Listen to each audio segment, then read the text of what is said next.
Bueno, buenas noches a todos. Soy Guillermo de Rico, párroco en esta comunidad de Espíritu Santo de la ciudad de Rosario. Bienvenidos a todos los que se estén sumando o se vayan a sumar a esta transmisión virtual de este ciclo de charlas que ya vamos a estar presentando. Ante nada los invito a que hagamos una oración, consagremos este encuentro a Jesús por la mediación de nuestra Madre del Rosario. En el nombre del Padre, y del Hijo, y del Espíritu Santo. Amén. Dios te salve María, llena eres de gracia, el Señor es contigo. Bendita tú eres entre todas las mujeres, y bendito es el fruto de tu vientre, Jesús. Santa María, Madre de Dios, ruega por nosotros, pecadores, ahora y en la hora de nuestra muerte. Amén. Nuestra Señora del Rosario, ruega por nosotros. Gloria al Padre, y al Hijo, y al Espíritu Santo, como era en el principio, ahora y siempre, por los siglos de los siglos. Amén. En el nombre del Padre, y del Hijo, y del Espíritu Santo. Amén. Bueno, vamos a comenzar hoy entonces con este ciclo de charlas que Dios mediante vamos a estar ofreciendo y compartiendo cada segundo y cuarto viernes de mes. Me acompaña Carlos Robledo, profesor de filosofía, licenciado en pedagogía, presidente del Instituto Estrada, que va a ser la gente que nos va a estar ofreciendo este ciclo de charlas.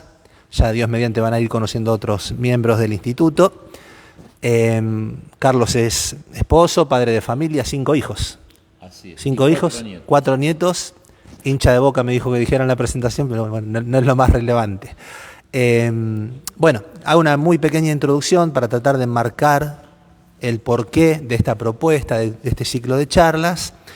Estamos celebrando el tiempo pascual.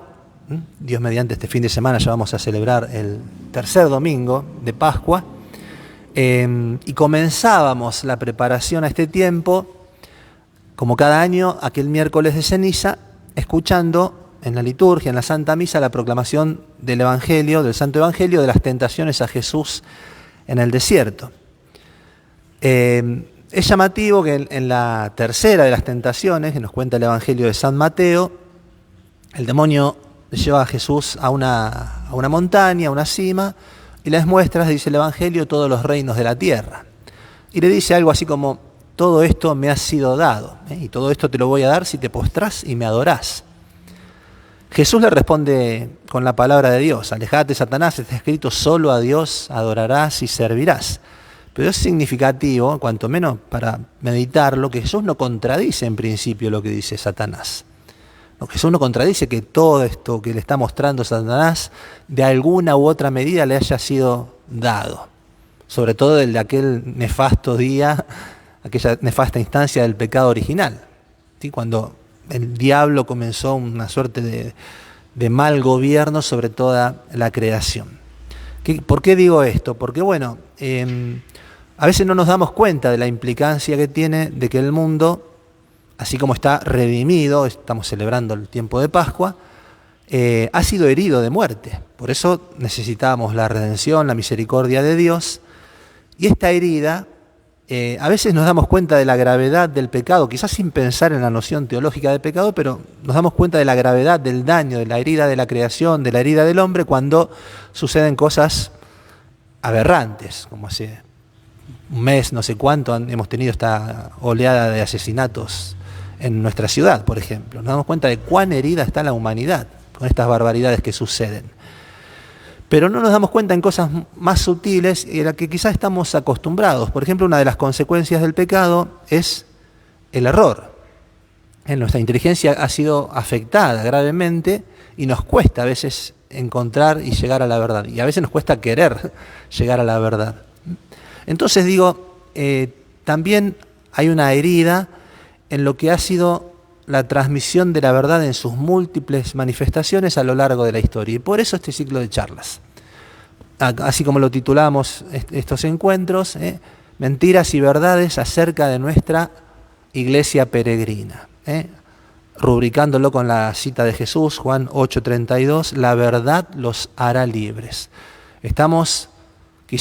Hemos incorporado en nuestro conocimiento, un conocimiento erróneo de muchas cosas que creemos, incluso de nosotros mismos, de nuestra Iglesia Católica, y que no son tales. La Iglesia tiene sus buenos errores y sus buenos pecados, la Iglesia peregrina me refiero a lo largo de la historia, para encima achacarnos y culparnos y padecer de cosas que realmente no siempre fuimos responsables. Entonces, la idea de este ciclo de charlas es un poco una purificación de la memoria, de nuestra propia memoria, de nuestra propia historia, para conocer de verdad la historia de la Iglesia Católica, porque sabemos bien que el pasado siempre tiene alguna incidencia, a veces manifiesta en el presente y en el futuro.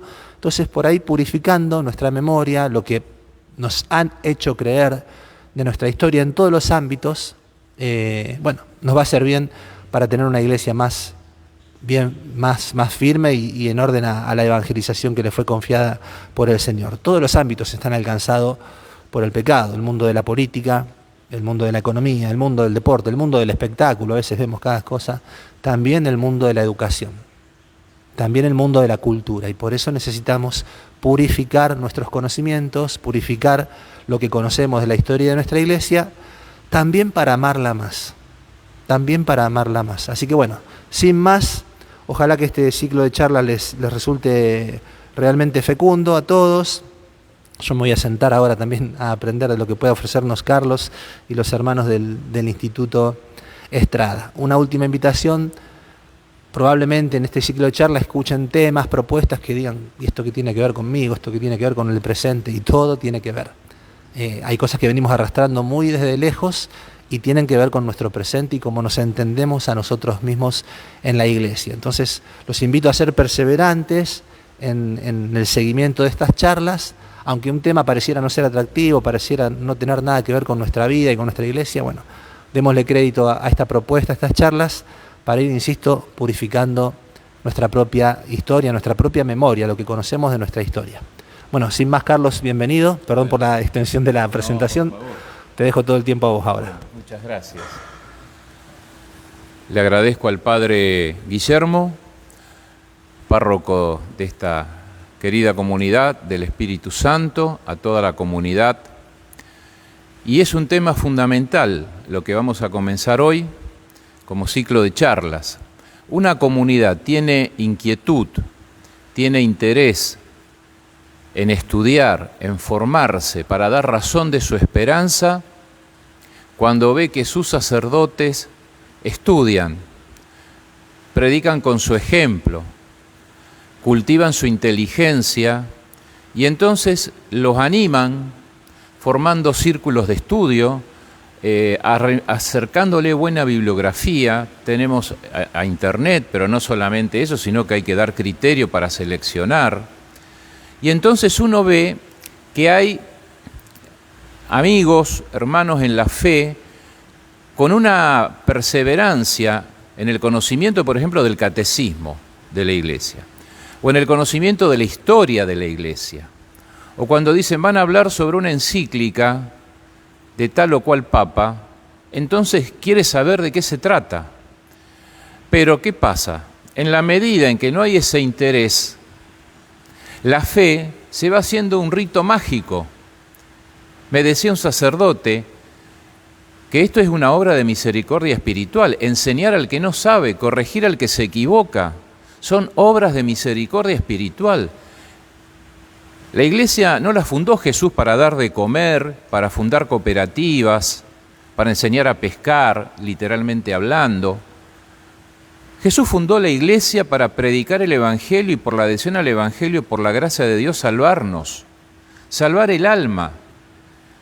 Que hubo tiempo donde se decía 3 palabras, 3 pecados, salvar el alma. Y tenemos, a veces hay que decirlo, tenemos que volver a esto, porque lo más catastrófico que nos pueda pasar es pretender dialogar con el mundo contemporáneo sin tener identidad. Y la identidad no se adquiere en un día. Uno mira hacia atrás y hay una historia. Y así como a nivel familiar, personal, uno dice, bueno, porque mi papá, mi abuelo, ¿eso qué es? El pasado. Y uno hace memoria y lo trae al presente. Y esos vínculos de hijo, de nieto, son raíces. Un católico sin raíces, un católico que no conoce las raíces históricas, culturales de su fe, va a terminar como la hoja al viento. Y es lo que nos pasa hoy día. Hablan con más convicción los evangélicos que nosotros mismos. La raíz espiritual es la sedia, una especie de pereza espiritual. Me decía este sacerdote sobre la obra de misericordia intelectual, que es enseñar, estudiar, corregir al que se equivoca, porque todos fuimos objeto de la misericordia. De este tipo, a mí también me enseñaron y me siguen enseñando. A mí me corrigieron y me siguen corrigiendo, gracias a Dios. En el mundo confuso en el que vivimos, tenemos que apuntar a esto también. Me decía este sacerdote, visito un grupo parroquial, estoy con ellos, muy buena gente, grupo de oración. Estuvieron todo un año con un librito sobre el Padre Pío. No puede ser, un librito que se devora en 15 días, si hablamos de pausar y de pautar las reuniones. ¿Cómo pueden estar con un librito? Por eso habría que preguntarse si los sacerdotes preparan las homilías o dicen lo que se les ocurrió delante del sagrario, que está bien la meditación del Evangelio delante del sagrario. Y los padres de la Iglesia y los grandes comentadores son gigantes de la fe, que si nos subimos a sus espaldas podemos ver más lejos. Perdóname que me extienda en esto, pero me parece importante. Un día un sacerdote me explica aquella parábola del buen samaritano y me dice, la posada es la iglesia. Y dice, de Jericó a Jerusalén. ¿Qué significa? Jericó es la ciudad del mundo y del pecado. Jerusalén es la iglesia, la ascensión hacia Dios. Y por lo tanto, dejar al hombre en la posada para que le terminen de vendar las heridas, para que se recupere, es dejar a la persona, como dijo el padre Guillermo, herida por su pecado personal, por el pecado original, dejarlo al cuidado de la iglesia, que con el bálsamo de los sacramentos, con el soporte de la oración, dice, y lo que falte yo te lo pagaré a mi regreso. ¿Quién es el buen samaritano? Jesucristo. Yo te lo pagaré a mi regreso. Es decir, cuando Él vuelva a la tierra, el buen samaritano. Claro, a mí me abrió los ojos. Cuando un día escuchando la explicación, el comentario, vengan muchachos a comer un poco de pescado que Jesús le dice a los apóstoles. Bueno, esa barca que se acerca a la orilla es la iglesia, a las orillas de la eternidad. Y el pescado en el fuego es el mismo Jesús que fue sacrificado en el fuego de su amor, que vive encendido en las brasas del amor divino, esperándonos que lleguemos a la orilla de la eternidad feliz. Claro, cuando uno se mete, gracias a los que han estudiado, en estas hermosas comentarios y reflexiones, uno enriquece el alma, ya no tiene mentalidad de fichero. Y a mí me parece que tenemos un patrimonio doctrinal, espiritual, litúrgico, en 2000 años de iglesia, que tenemos el derecho de conocer y tenemos el deber de exigir que se nos dé. En esta línea, hoy, nos vamos a plantear por qué Isabel I de Castilla, Isabel la Católica, ¿no?, en 1957, si bien comenzó a comienzos del siglo XX, en 1957 se abre el proceso diocesano en Valladolid, donde ella termina sus días. Y ahora fíjense ustedes, después de un proceso así, en 1974 fue declarada sierva de Dios, es decir, nada obsta, nada impide que se avance en la investigación histórica, que llevó 20 volúmenes, 20 libros escritos, presentados a la Santa Sede, para mostrar que esta mujer realizó en su vida la voluntad de Dios, vivió en gracia, creció en gracia, murió en gracia de Dios, vivió heroicamente las virtudes cristianas, como mujer, como esposa, como madre, como reina, como política. Los católicos somos unos adelantados en este tema del feminismo bien entendido. Isabel la Católica reunía todas las virtudes para la vida privada y la vida pública. Es fascinante conocer su biografía y también es interesante saber por qué se fue frenando esto. Algo diremos de esto, porque son las cosas humanas que nos pasan en la Iglesia. A veces no avanzamos con algo estrictamente católico, que es evidente que es así, porque el mundo nos amenaza, el mundo nos aprieta, y entonces, como en algún momento se dijo, y no condenemos al comunismo porque detrás del muro hay cristianos que la van a pasar mal. Bueno, ese tipo de planteos son los que en el fondo nos han debilitado en la fe. En lugar de pensar los frutos de la predicación, lo primero que se nos viene a la cabeza son los obstáculos si predico. Y si lo primero que me viene a la cabeza son los obstáculos a la predicación, y entonces apaguemos la luz y vamos a vender praliné. Tenemos que poner la mente, el corazón en los frutos de la predicación, en los frutos del estudio del catecismo de la Iglesia, en los frutos del estudio de los grandes santos, y sentirnos orgullosos que ellos de carne y hueso siguieron a Cristo en el estilo de vida que tenían, como es el caso de Isabel la Católica. Vamos a ver, para comenzar, un breve video, muy bien hecho, donde se nos dice que el 8M tendría que haber tenido, ¿no?, como modelo arquetípico a Isabel la Católica, una mujer que no le tuvo ningún tipo de envidia a los varones de su tiempo, que fue madre de 5 hijos y que unificó a España al paso de su caballo.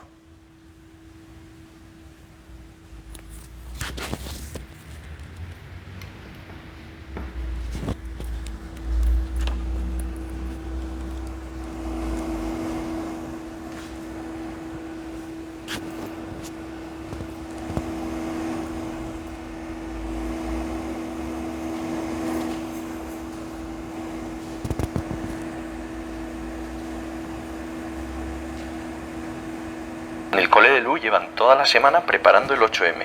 Mirad lo que le dicen. Lucía, ¿qué te han enseñado en el cole? ¿Qué es eso que llevas? Nos han hablado de las mujeres. ¿De todas? ¿Y eso? Pues no sé, nos han dicho que tenemos que empoderarnos. Ah, puede que como Isabel la Católica, que llegó a ser reina. Encima recuperó Granada y terminó la Reconquista. La profe dice que tenemos que luchar por todo el planeta, pero Isabel descubrió medio mundo y que tenemos que reivindicar nuestros derechos. Pero es que ella defendió los de todo un continente. Si lees su testamento podrás ver que puede que sea la precursora del derecho internacional y es de las personas que más expandió la fe después de San Pablo y San Francisco Javier. Nos han hablado de tantas cosas que hay que cambiar. Isabel, en vez de hablar tanto, se ocupó de reformar las órdenes religiosas y fue cofundadora de una. Se adelantó 70 años al Concilio de Trento. Por eso la reforma protestante no nos afectó tanto, porque ya teníamos los deberes hechos. Y cuando murió su hijo Juan, su hija Isabel, o con la demencia de su madre, o con la locura de su hija Juana, ella abrazó el sufrimiento. Siempre se entregó a la voluntad de Dios. Por cierto, está abierta su causa de canonización. Entonces, ¿os han hablado de Isabel la Católica en el cole? No, pero a que deberían.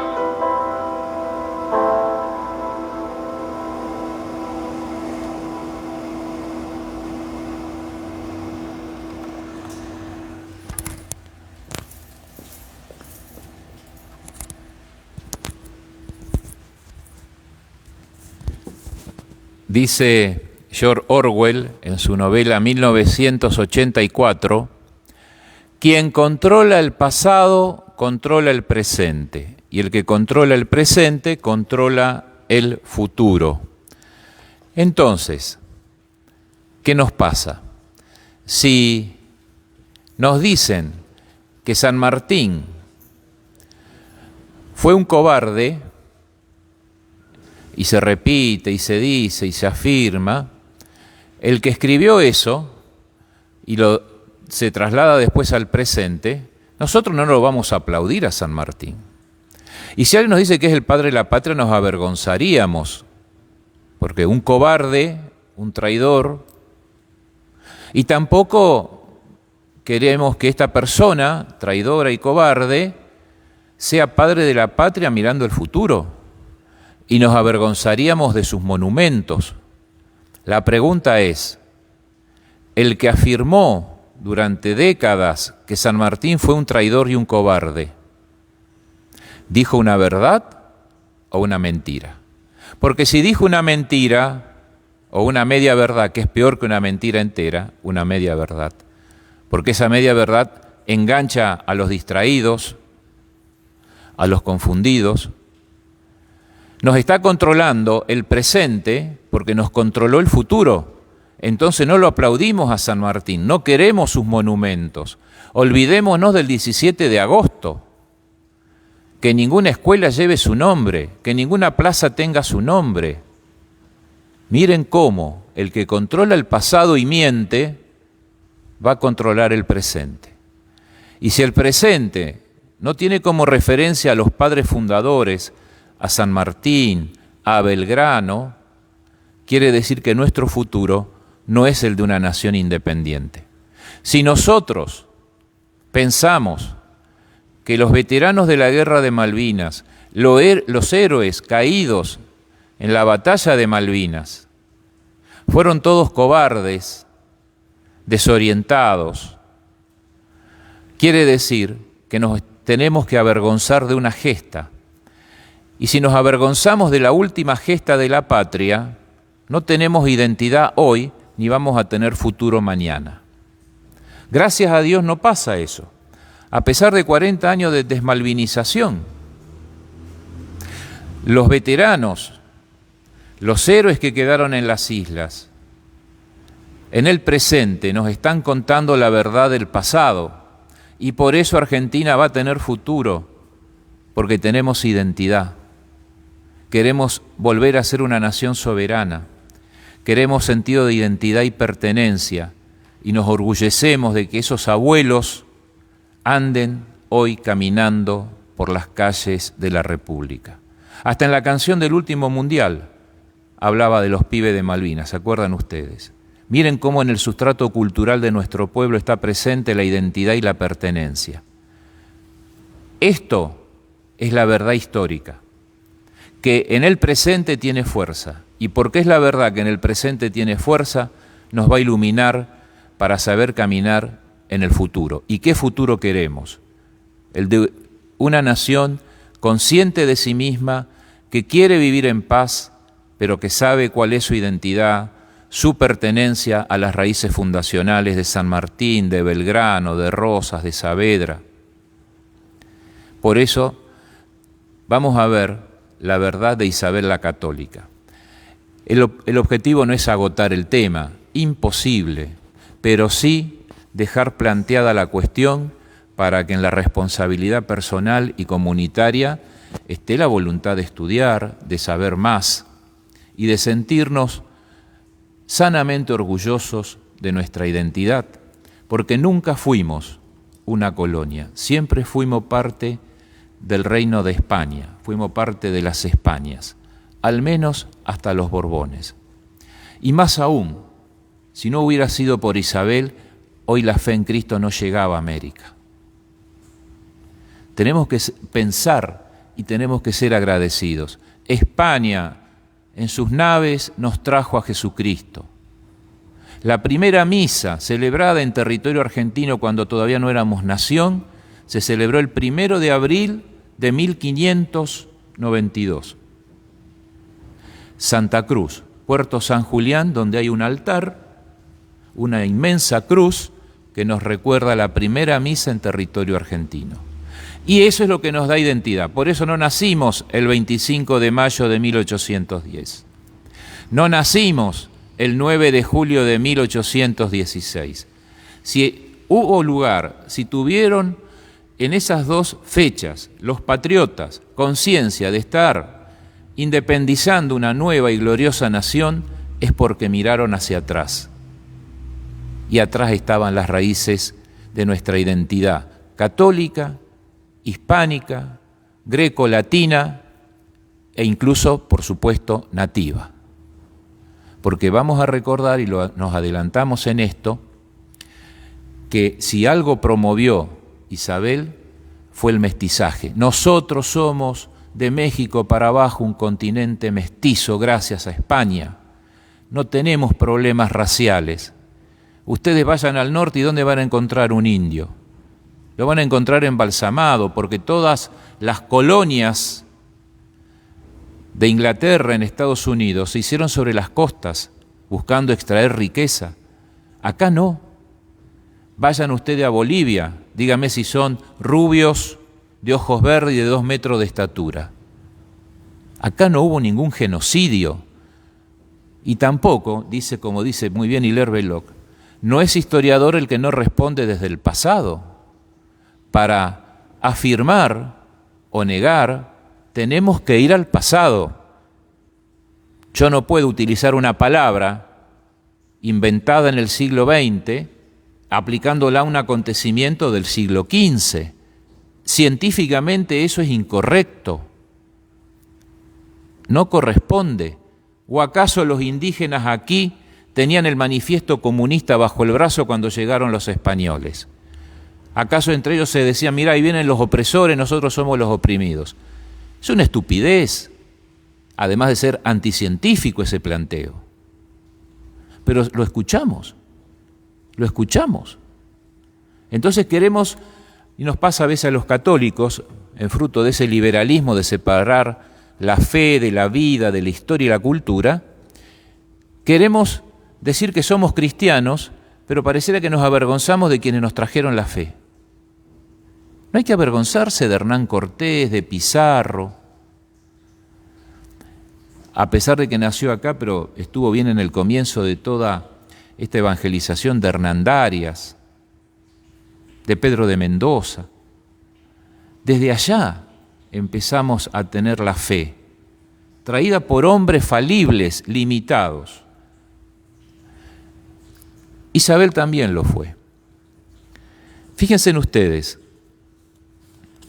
recuperó Granada, el último reino que quedaba a los musulmanes, en 1492. Así terminó la Reconquista. Después nos dice esta chiquita tan despierta que descubrió medio mundo. Y va a ser su nieto, Carlos I de España, pero ya estaba en su conciencia de ella como reina, pensar si tenían justos títulos para conquistar estas tierras. Consultaron a la universidad, a tal punto que en el reinado de Isabel, cuando Colón le lleva cerca de 1.600 indígenas como esclavos, lo primero que hace ella es dejarlos libres y volverlos en barco a su tierra.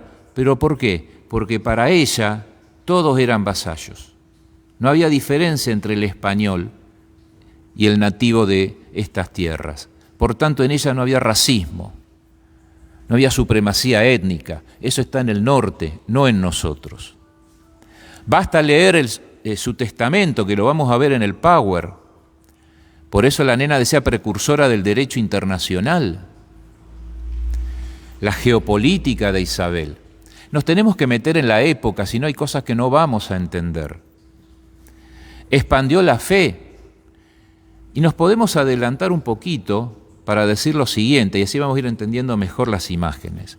Isabel, como buena hija de la Iglesia, en tanto gobernante ya de España, recordemos que ella venía de Castilla y Fernando de Aragón, pero Castilla era más grande que Aragón.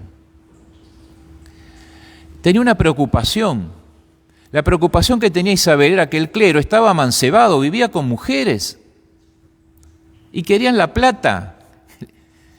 Isabel no sabía cómo solucionar esto, y después cuando estaba Alejandro VI de Papa, que también tenía una familia, una corte escandalosa en Roma, Isabel sufría por esto, como católica. Por eso se rodeó de los mejores hombres de la Iglesia para ver si podía corregir el clero. Hoy, en virtud del liberalismo católico, decimos que se tiene que meter esa mujer en las cosas de la Iglesia. Pero si es católica, está bautizada, ¿cómo no se va a meter? Además, esos curas le reventaban el reino. Escandalosamente. ¿Cómo van a vivir con sinceridad la fe si el primero que está amancebado es el cura? Si el primero que busca la plata es el cura. Si el que quiere ser obispo o cardenal le está buscando entregar plata para que le den eso como si fuera una especie de canonjía, como se dice. Expandió la fe y lo dejó en su testamento esto. Por eso la nena en el video dice que en lugar de hablar, reformó las órdenes religiosas, preocupada ella. Y por eso mandó visitadores, que en aquel tiempo se llamaban inquisidores, que también es una institución medieval de la cristiandad con muy mala prensa moderna, como si hoy no existiera una inquisición laica y terrible. Tenemos que meternos en esa época, que eran los siglos de la fe. La gente tenía fe católica y la vivía todos los días. Pecaba todos los días, pero creía que se iba a ir al infierno si no se arrepentía y se confesaba. Hoy nos sentimos orgullosos del pecado. Hay que ubicarse en aquella época donde la fe católica tenía vigencia. Y por eso a ellos les alarmaba la herejía, el error. Incluso acudiendo a Santo Tomás de Aquino, que era del siglo XIII, porque ¿qué es lo que se planteaba? Es peor la herejía que envenena el alma que un alimento en mal estado. Porque el cuerpo se muere, el veneno en el alimento mata el cuerpo, pero no mata el alma. El error, la herejía, que es el error religioso, mata el alma. Si a nosotros nos dicen que Cristo no es Dios, tenemos que apagar la luz e irnos. Y hoy también se dice eso, que Cristo no es Dios, es un hombre lleno de Dios, que en algún momento se dio cuenta que era Dios. Y entonces la gente, ¿cómo va a ir a la misa dominical si no es un sacrificio? El mismo sacrificio de la cruz. En aquella época, la herejía, el error religioso, era combatido, porque no había que envenenar las almas. Por eso va a decir ella, la nena, que en España la reforma protestante no prosperó, porque había una gobernante católica, que era Isabel, que perseguía al hereje y que buscaba sacar de sus reinos la herejía, que se extendía en Alemania, en los Países Bajos, Holanda, Bélgica. Y acá estamos contentos y decimos, no, si total es la misma Biblia. Y no es la misma Biblia.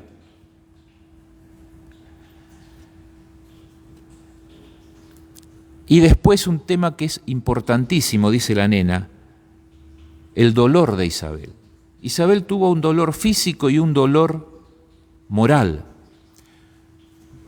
Vamos al por ahí menos importante, que es el dolor físico, pero que la va a llevar a la tumba. Isabel llegó a tener cáncer de cuello de útero. Por pudor, nos tenemos que ubicar en la época, siglo XV, no quería que el médico la revisara. En la parte exterior de la vagina. Y esto se sabe documentadamente por las mujeres y doncellas que la asistían, pero que no eran médicos. A esto se sumó una viruela que utilizaba para combatir la deformación en el rostro, de una especie como de maquillaje, pero que tenía un componente tóxico, claro, seguramente para frenar la viruela, pero sabemos que a veces hay efectos secundarios no queridos en los medicamentos. Pero tuvo una cristiana muerte. Esto es parte del dolor físico de Isabel. Y no digamos nada de cuando iba de una ciudad a otra, de Bilbao a Toledo, a Castilla, dentro del reino de Castilla, o iba a Granada, a caballo, embarazada de 6, 7 meses, porque tenía conciencia de gobernante católica. Pero el dolor moral también la acompañó, y por eso decía la nena que abrazó la voluntad de Dios. Buscó tener y tuvo buenos confesores. Ahora, fíjense en ustedes, vio la creciente demencia de su mamá, a la que tuvo que dejar siendo adolescente. Isabel se casa con Fernando teniendo 18 años y él 17. Y sufrió mucho moralmente porque el que estaba al frente de Castilla era medio hermano. De tal manera que Enrique, que era el rey de Castilla, se había casado en segundas nupcias con otra mujer, y entonces Enrique era medio hermano de Isabel. Por lo tanto, Isabel no veía con complacencia que su hermano la marginara, ni a ella ni a su hermano menor Alfonso, que los terminó sacando de la corte y los mandó a otro lugar. Así que Isabel tuvo como dolor moral ver la demencia de su madre siendo niña, que su medio hermano, Enrique, la expulsara a ella y a su hermanito Alfonso. Vio morir a 2 hijos por tuberculosis, y finalmente, en parte, no del todo, como se dijo, la locura de su hija Juana. Y si esto no fuera poco, los engaños de su esposo, porque Fernando de Aragón, que tenía 17 cuando se casó con Isabel, era un gran caballero militarmente hablando, pero eran esos caballeros andantes, enamoradizos. Isabel sabía que tenía ya varios hijos ilegítimos, Fernando, y sin embargo lo amó, lo terminó amando, lo terminó perdonando, porque para entender a esta gran mujer no podemos separar toda esa vida privada de su misión como gobernante católica. Para ella todo eran vasallos, en parte también su propio esposo.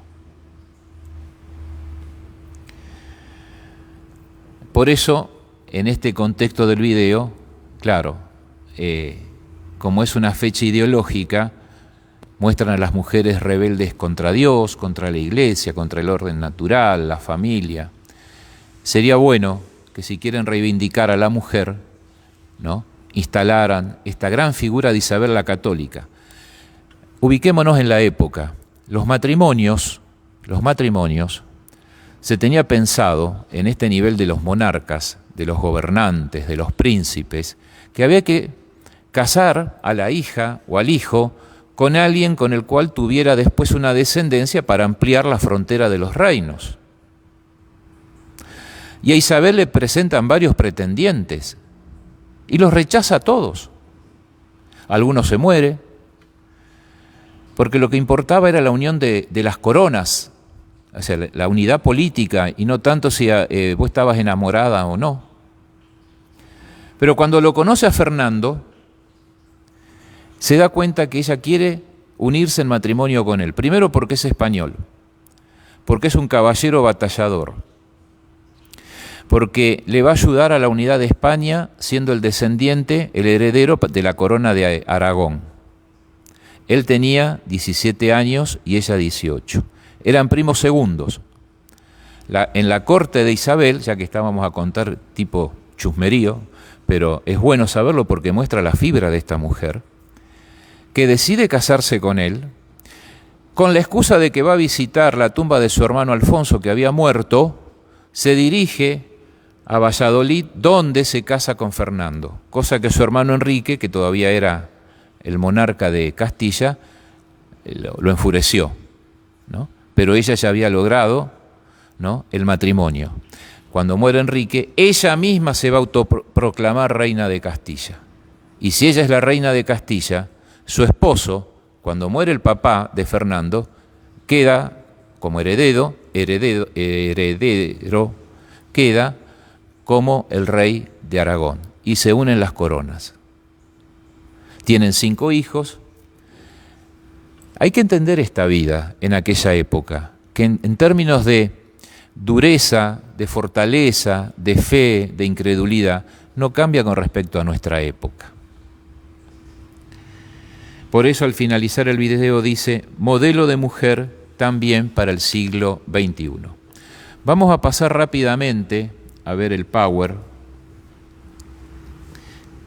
que nos va a permitir a nosotros, con unas imágenes, entender mucho mejor este gran modelo de mujer.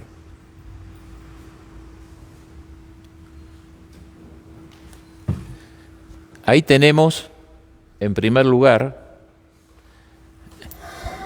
para tomar magnitud del tema, Castilla. Miren territorialmente. Castilla, la corona de Isabel, y al lado la corona de Fernando, que era el reino de Aragón.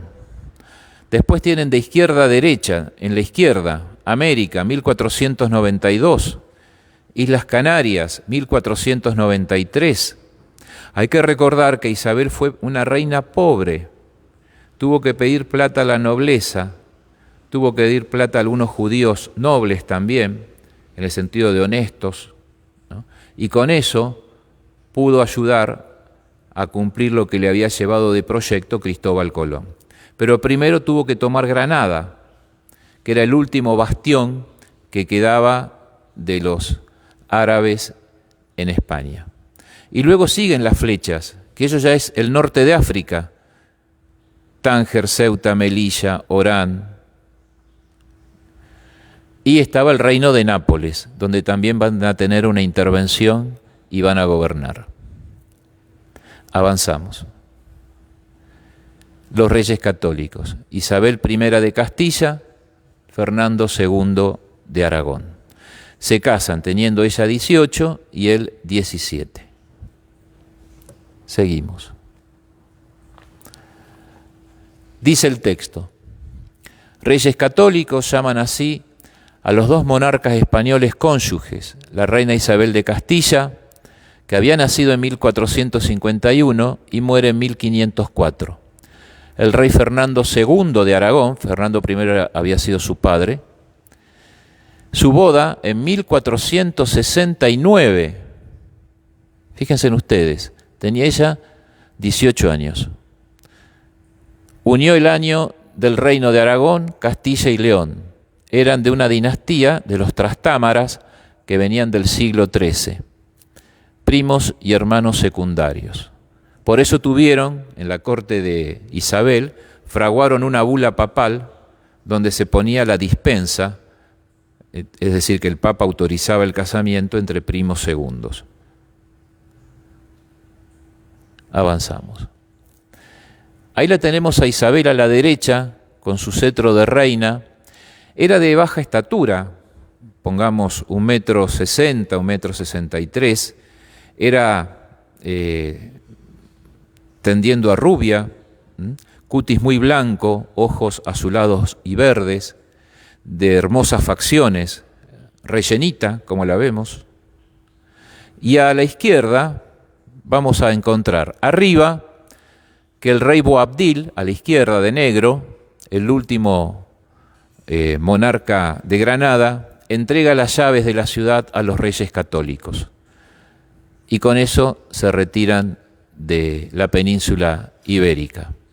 La reina acostumbraba en las batallas a acercarse para que la vean sus soldados. Tenía un liderazgo tan enorme, una popularidad tan grande Isabel, sobre todo entre sus soldados, que la veían a ella y tenían como, los contagiaba, ¿no?, para seguir peleando por la unidad de España. Abajo ya vemos las carabelas de Colón. Inclusive, fíjense en ustedes, no pequeño detalle, que llevan una cruz, hecha con toda la tela que pudieron juntar. Lo que tenemos que decir de la primera escena superior es que en España revivió el espíritu de las cruzadas, un espíritu que nosotros no entendemos, porque nos falta tal vez ese fervor y ese amor a los lugares santos, ¿no? Pensemos simplemente que hoy hacemos turismo difícil a Tierra Santa, pero en aquella época se derrumbaban los templos católicos que hubiere, se violaban a las cristianas y podemos seguir abundando en detalles. Por eso la cruz siempre encabezó todo tipo de misión religiosa y política. Y ella aparece con el dedo índice, abajo de todo a la izquierda, que era su breviario. Ella rezaba lo que hoy llamaríamos las horas canónicas. Avanzamos. Ahí tenemos a la reina Isabel, que recibe el saludo y la reverencia de un franciscano que llegó a obispo, arzobispo de Toledo y después cardenal, Cisneros. En un momento fue su confesor, perteneció a la parte de los que dedicó a la fundación de colegios y universidades, y además a él se debe la Biblia políglota, que se puede ubicar en 3 columnas en sus páginas, en griego, en latín y en hebreo. El cardenal Cisneros. Esto es parte de lo que por ahí se mencionaba como objeciones a la canonización de la reina, que era la Inquisición presente en España. Y el que aparece arriba de todo, un inquisidor, Tomás de Torquemada. Ahora, hay leyendas negras, por favor, asumamos que nos han mentido.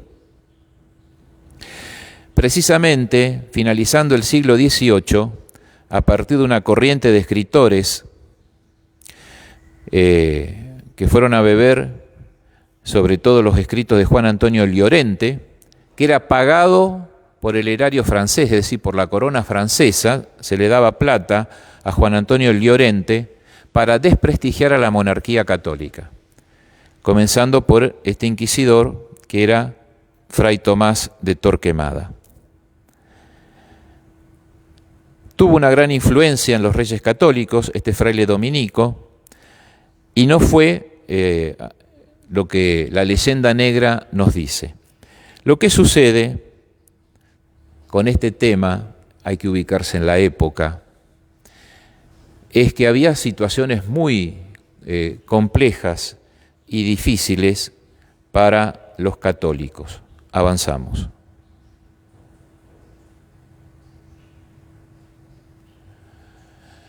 Ahí está Torquemada a la izquierda, presentando a un judío, a los reyes. La presentación que hace es precisamente que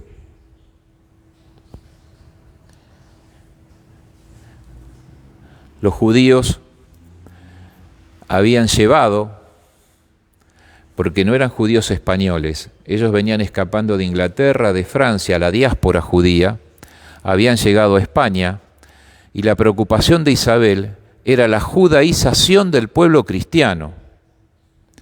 Les doy un par de datos para entender esto, porque Isabel decide en 1492 expulsar a los judíos de España, porque no aceptaban la fe católica y porque judaizaban a los cristianos.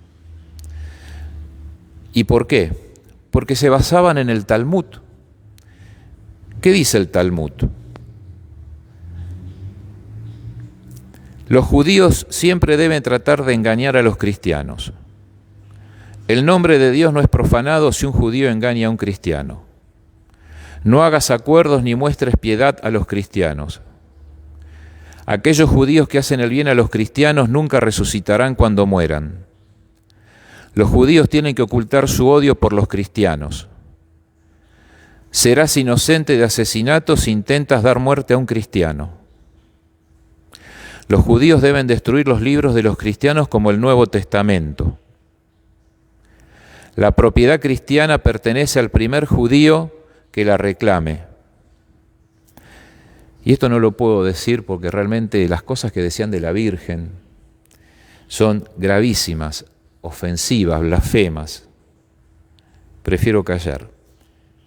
Después, claro, decidieron en unas versiones del Talmud quitar estas partes porque despertaron la ira de los cristianos. Entonces los cristianos, una vez que veía un judío que decía esto, lo quería matar. Y en aquella época, ¿qué se hacía? Se lo quemaba.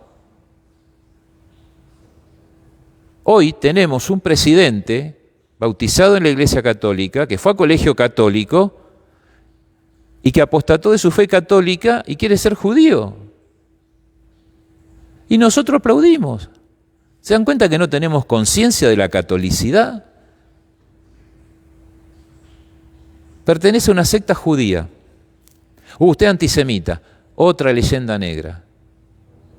¿Saben quién es el mejor judío? El que acepta a Jesucristo. Por eso no vamos a encontrar que nos hablen de Eugenio Soli. Eugenio Soli, en la década del 40, fue el gran rabino de Roma, que leyendo la Torá, no el Talmud, que es la deformación de la Torá, leyendo la Torá, empezó a descubrir a Jesucristo como Mesías. Y terminó pidiendo el bautismo, bautizado por el padre Paolo Deza, un jesuita, delegado por el Papa Pío XII. Después se convierte su esposa y su hija, pero eso sí, se queda sin trabajo, porque vos abandonás la fe y te castigamos, te discriminamos en sentido más negativo y peyorativo de la palabra.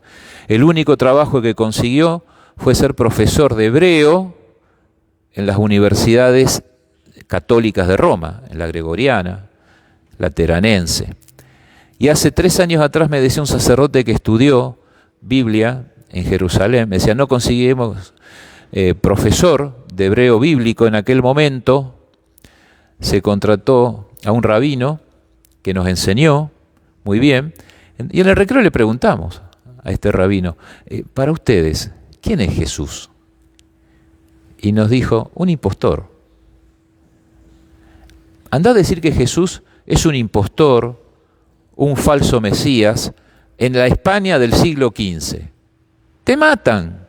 ¿Cómo vas a tocar al Señor de nuestra fe? Y nosotros le decimos, no, bueno, no digamos nada por el ecumenismo. El otro te está avasallando con su identidad y lo único que nos falta a los católicos es vivir de rodillas pidiéndole perdón a Alá, a Buda, al gauchito Gil. Dentro de poco los católicos vamos a terminar pidiendo perdón por existir. No se nos, dice Pedro en su carta, en una de sus cartas, no se nos fue dado otro nombre bajo el cielo por el cual podamos ser salvados que el de Jesucristo. Pablo a los filipenses, toda rodilla se dobla en el cielo, en los abismos, y toda lengua proclame que Jesucristo es el Señor. Pero si lo decimos viene la división, si lo decimos viene la persecución. Perdón, ¿y los santos quiénes fueron? ¿Y los mártires? Hace poco vivimos la pasión. Bueno, vivamos con esa fe para poder comprender esta época que estamos viendo. Avanzamos. Parte del testamento sobre los indígenas. Que no consientan ni den lugar a que los indios, vecinos y moradores de las Indias, reciban agravio alguno en sus bienes ni en sus personas, antes al contrario, que sean bien y justamente tratados, y si han recibido algún agravio, que lo remedien. El sentido restitutivo de la justicia. La justicia no es pedir perdón porque fallé, porque cometí una injusticia. Si yo tengo que restituir, robé, devolvé. Mentiste, devolvé la buena fama, el buen nombre a la persona. Hay que restituir, y ella lo dice en su testamento. Y si han recibido algún agravio, que lo remedien.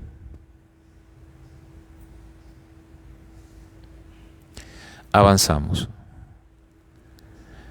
Lo que habíamos dicho de Cristóbal Colón, la reina le presta interés más ahora que antes, porque antes tenía en su cabeza la preocupación de la reconquista de Granada para terminar la unidad española.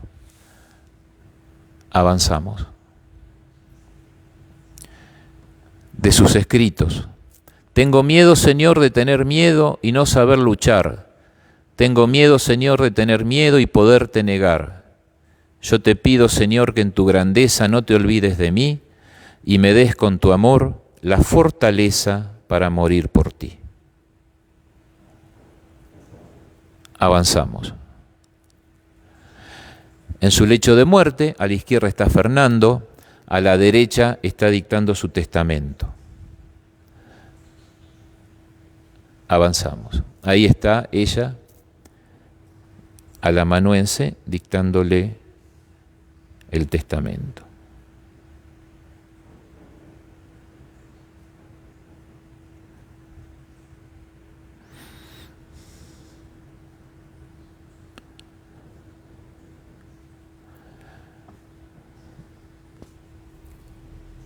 Avanzamos.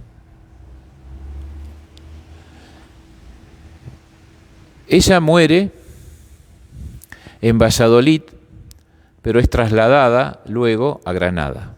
Ahí vemos su mausoleo en la catedral a la derecha y a la izquierda, luego de unos 10, 12 años, Fernando también tuvo la misma voluntad de ser sepultado al lado de su esposa, que siempre le guardó fidelidad conyugal.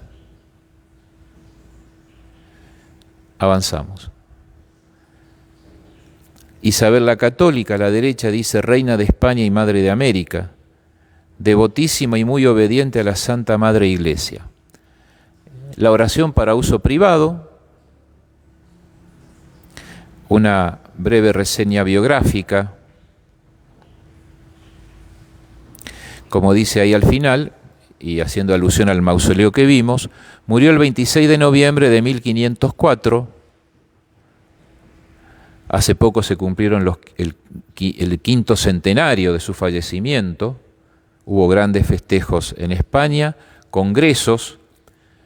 La arquidiócesis, lo vamos a ver en la próxima diapositiva, donde ella muere, está avanzando, queriendo avanzar con todo el proceso de beatificación y canonización, y el actual postulador de la causa ya tiene documentado, por la extensión de la devoción a la reina, que se ha rezado mucho en la oración privada, que un sacerdote y su familia empezaron a rezarle porque se le detectó un cáncer de páncreas a este sacerdote. Su familia fue a Granada, en la catedral llegó al mausoleo de los Reyes Católicos y realizó una novena por la curación. Este sacerdote, que tenía asistencia médica, se curó instantáneamente del cáncer de páncreas. El cardenal en su momento, cuando era Papa Juan Pablo II, el cardenal Saraiva Martins, aceptó ese testimonio de la curación y dijo que el proceso de Isabel no está frenado, camina. Bueno, una respuesta diplomática, digamos. Avanzamos. Fíjense en ustedes que el arzobispado de Valladolid en la actualidad difunde la devoción a Isabel la Católica, porque lo que espera es que dentro de muy poco esté en los altares. Pero hay lobbies, vamos a decirlo, hay lobbies judíos y masónicos que no quieren que Isabel la Católica esté en los altares, porque eso implicaría volver a la verdad de la historia. A la verdad de la historia. Tenemos que tener, me parece a mí, una actitud contracorriente, de fortaleza en la voluntad.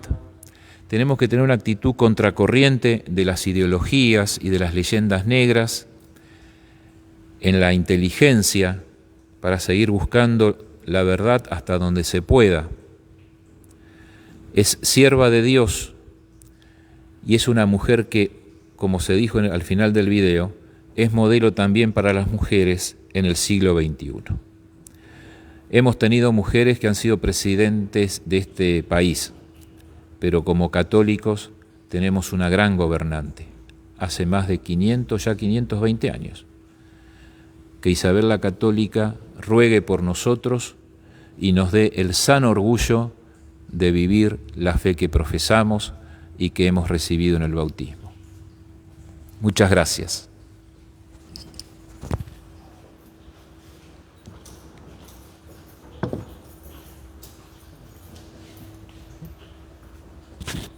Bueno, simplemente agradecerte, Carlos, la ponencia, la presentación tan abundante, tan rica en datos, venís más para acá, nos están pidiendo, en datos objetivos, documentados, no en opiniones, en gustos, y esto es lo que le da credibilidad a este tipo de presentaciones, ¿no?, que vamos a estar compartiendo, siempre con documentación, no con gustos o con pareceres. Sí, perdón. Hay un historiador español, Manuel Sánchez Márquez, publicó en 1999, Isabel la Católica, cronología de su reinado, que está todo documentado año por año. Por ejemplo, 1502, arriba en España, y así tenemos 1503, 1500, año por año, los principales acontecimientos de la vida pública y privada de Isabel la Católica. Es decir, la documentación es lo primero, porque estamos hablando de un tema histórico. Si los católicos vamos a la verdad de la historia, nos sentimos orgullosos de nuestro pasado en los santos. Como aquel que se siente orgulloso de su papá, de su abuelo, que fue siempre un laburante por derecha, como diríamos. Entonces, la documentación histórica y lo que vos has propuesto como ciclo de charlas es un soporte y un aliciente y un estímulo para la fe, porque si dejamos que la mentira avance y nos permee, nos vamos a sentir más avergonzados de ser católicos, y no tenemos razón para avergonzarnos de quienes nos precedieron con el signo de la fe. Cuento una intimidad, y vamos terminando. Cuando estábamos preparando la promoción de estas charlas, Carlos me proponía, presentar el tema de hoy, y yo le decía, mira, Carlos, al común de la gente, Isabel la Católica le importa nada, porque no está en el inconsciente colectivo de la gente, ni en su espectro de conocimiento, a lo sumo escuchar su nombre, este mote, Isabel la Católica. Pero bueno, nos vamos a ir dando cuenta cuán importante es conocer estas cosas, porque es nuestra historia, y como decía Carlos, es nuestra identidad. Y esto es bien católico. No somos solamente cristianos, sino que somos católicos.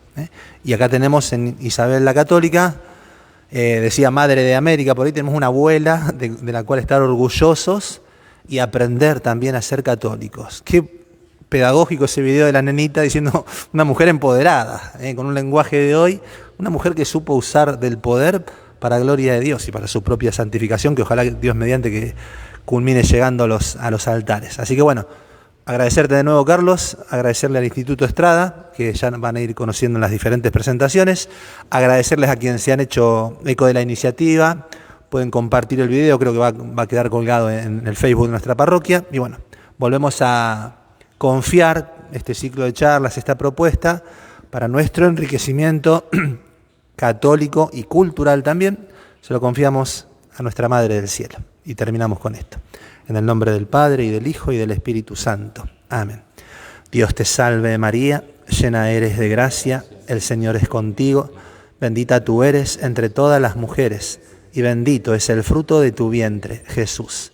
Santa María, Madre de Dios, ruega por nosotros, pecadores, ahora y en la hora de nuestra muerte. Amén.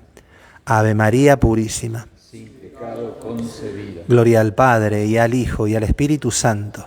Como era en el principio, ahora y siempre, por los siglos de los siglos. Amén. En el nombre del Padre, y del Hijo, y del Espíritu Santo. Amén. Buenas noches a todos. Podemos finalizar ahí y listo.